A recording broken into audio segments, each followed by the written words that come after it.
જૂનાગઢના વેરાવળ ખાતે બપોરના સમયે એક ઇન્ડિકા કારમાં અચાનક આગ લાગતા દોડધામ મચી જવા પામી હતી.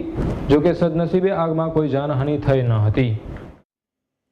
જૂનાગઢના વેરાવળ ખાતે આવેલ ચોરવાડની SBI બેંકના મેનેજર બેંકની લોક અદાલત યોજી પોતાની કારમાં પરત ફરી રહ્યા હતા. તે સમયે વેરાવળના ભીડિયા રોડ પર અચાનક કારના બોનેટમાંથી ધુમાડો નીકળવા માંડ્યો હતો, જેથી બેંક મેનેજર તાત્કાલિક કારમાંથી ઉતરી ગયા હતા અને જોતજોતામાં આખી કાર આગમાં લપેટાઈ ગઈ હતી.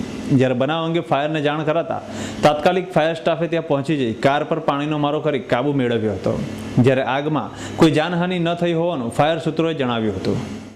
આજે અમે લોક અદાલત હતી કોર્ટમાં ચોરવાડ બેંક તરફથી કોર્ટમાં બેંકમાં state bank of India Chorwad અને કોર્ટમાં કામ બતાવી અને અમે નીકળ્યા તો અમે બાયપાસ ઉપરથી ચોરવાડ જતા હતા. ત્યાં રસ્તામાં આ રીતે બનાવ ભીડિયાને આગળ રોડ ઉપર નીકળ્યા ને જ્યાં નીચે કંઈક તાપ થયો હશે એ અમને તો ખ્યાલ થયો નીચેનો, પણ જ્યારે આગળ બોનેટમાંથી ધવાડા નીકળવા મળ્યા ને એટલે અમને ખ્યાલ આવ્યો એટલે અમે તરત તાત્કાલિક ગાડી સ્ટોપ કરી અને બહાર નીકળ્યા. વેરાવળ ફાયર બ્રિગેડમાં જાણ કરતા વેરાવળ સર્કલ ભીડિયા સર્કલ પાસે એક ઇન્ડિકા કારમાં આગ લાગતા અમે તુરંત ઘટના સ્થળ પહોંચીને આગને સંપૂર્ણપણે કાબુ મળી જાય છે. ગાડીનો હજી તો ટોટલ લોસ એવું દેખાય છે, પણ હજી નુકસાનનો અંદાજો કંઈ કરી શકાય એમ નથી.